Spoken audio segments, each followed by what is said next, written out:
नागपुर स्नातक मतदार संघ के सदस्य अभिजीत वंजारी का कार्यकाल 6 दिसंबर 2026 को समाप्त हो रहा है। इसी के मद्देनजर नए मतदाताओं की नोंदणी प्रक्रिया शुरू हो गई है। आज इसकी आधिकारिक सूचना जारी होगी और 6 नवंबर तक आपत्तियां स्वीकार की जाएगी। अंतिम मतदाता सूची 30 दिसंबर 2025 को प्रकाशित होगी।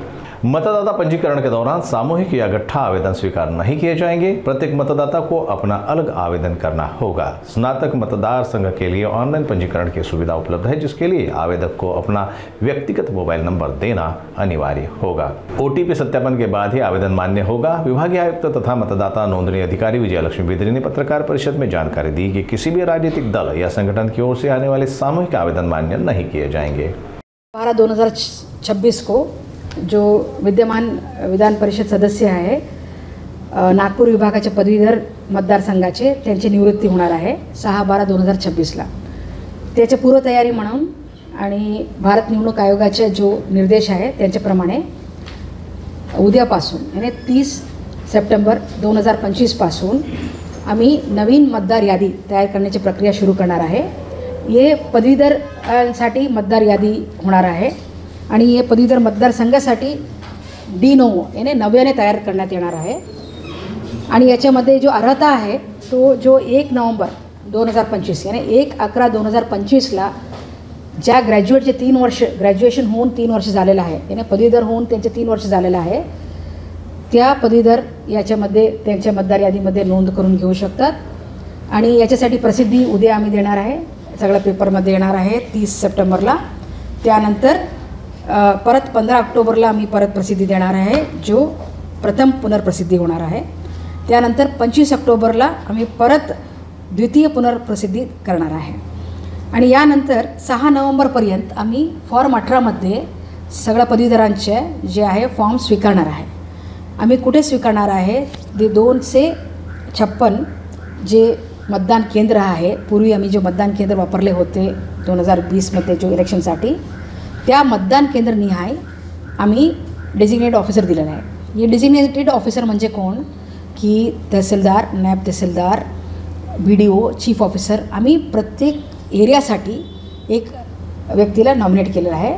त्यांच्या डेजिग्नेशन, त्यांचे नाव, त्यांचा मोबाईलचा क्रमांक आणि त्याने कोणते एरिया दिला आहे याने ये फलाना फलाना ये गाव उनके अंडर रहेगा किंवा कोणते पार्ट मतदार यादीचे याच्यामध्ये त्यांच्या अंडर राहणार, त्याच्या क्लॅरिटी होऊन पूर्ण आम्ही दिलेलं आहे। ते पण पेपरमध्ये छापून येतील, पण सॉफ्ट कॉपी पण त्यांच्या आम्ही वितरित केलेलं आहे। आज सकाळी सगळ्या पॉलिटिकल पार्टीजचे पण मीटिंग झालेलं आहे, तिथे पण त्यांना पण आम्ही दिलेला आहे। तो त्याबद्दल याने क्लिअर माहिती असतील तर मतदार यादीमध्ये ज्यांना त्यांचे नाव लावायचे येते पदवीधरांना ते तिथे जाऊन आपला फॉर्म 18 देऊ शकतात। याच्यामधील 2-3 विषय इम्पॉर्टंट आहे।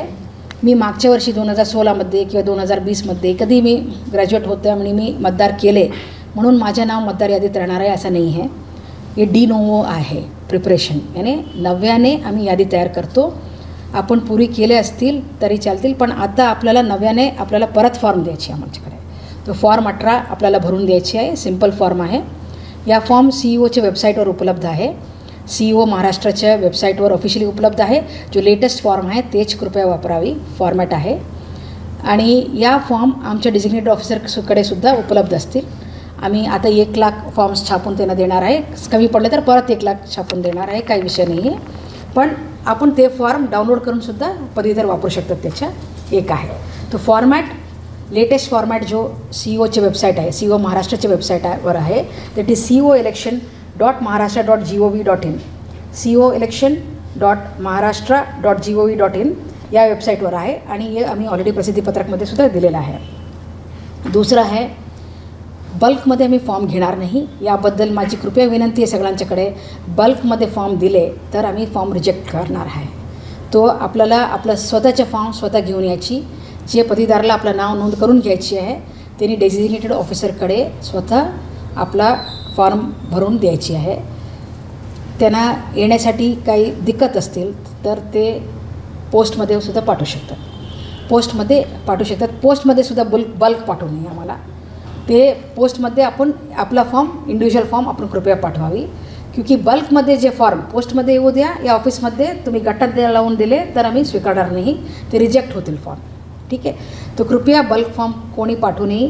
मी पॉलिटिकल पार्टीजच्याकडे पण विनंती केलेलं आहे की त्यांनीसुद्धा कोणतेही बल्क फॉर्म आम्हाला येऊन देऊ नये, ते रिजेक्ट करण्यात येईल. हे स्ट्रिक्ट इन्स्ट्रक्शन आहे सगळ्या ऑफिसर्सला.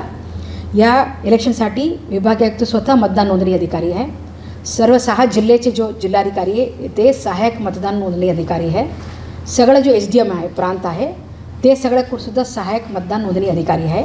याशिवाय डेजिग्नेटेड ऑफिसर 256 आहे आणि 256 ऑफिसर्सचे नाव आणि त्याचे डिजिग्नेशन, त्यांना फोन नंबर्स आम्ही सगळं पब्लिश केलेलं आहे. ते पूर्ण आम्ही फॉरवर्ड करू शकतो. व्हॉट्सअपवरसुद्धा दिलेलं आहे. एक आपल्याला नवीन फॉर्म द्यायची आहे. 2020मध्ये मी मतदार केले म्हणून तुमचं नाव राहणार नाही. आपल्याला नवीन द्यायची आहे फॉर्म यावर्षी आपलं नाव घेण्यासाठी. दुसरा बल्क फॉर्म कोणाचे घेणार नाही. एकच एक्सेप्शन आहे त्याच्यासाठी की आपण एकही घरात राहतात, आहे ना, आपला मुलगी, मुलगा, आई, वडील, सगळा कोणी ग्रॅज्युएट असतील, भाऊ बहीण, आपला एकच ॲड्रेस आहे ना, रेजिडेन्स घरी एकी आहे. त्यावेळी आपण दुसरे लोक आपल्याला ऑथराईज करू शकतात. ठीक आहे की मी माझ्या वडिलांना ऑथराईज करू शकतात की माझ्या वतीने माझे वडील माझ्यासोबत राहतात आणि या एकही रेसिडेन्समध्ये आम्ही राहतात, मी येऊ शकणार नाही, माझ्या वतीने ते सबमिट करणार आहे म्हणून. फक्त घरचे कुटुंबाचे जो लोक आहे जो एकत्रितपणे राहतात रेसिडेन्समध्ये, कुटुंबाचे लोक आहे लेकिन वेगळ्या वेगळ्या जागामध्ये राहतात, ते देऊ शकणार नाही. रेसिडेन्स एक ही घर में रहते हैं ऐसे कुटुंबाचे लोक एकत्रितपणे येऊन देऊ शकतात. त्या सोडून कोणतेही बल्क फॉर्म घेण्यात येणार नाही, ते रिजेक्ट होतील. कृपया आपला सगळा जो आहे आपला जो एफर्ट आहे ते वाया जाऊ नये. तो त्यासाठी माझी विनंती आहे की कोणी बल्क फॉर्म कोणत्याही स्तरावर पाठवू नये.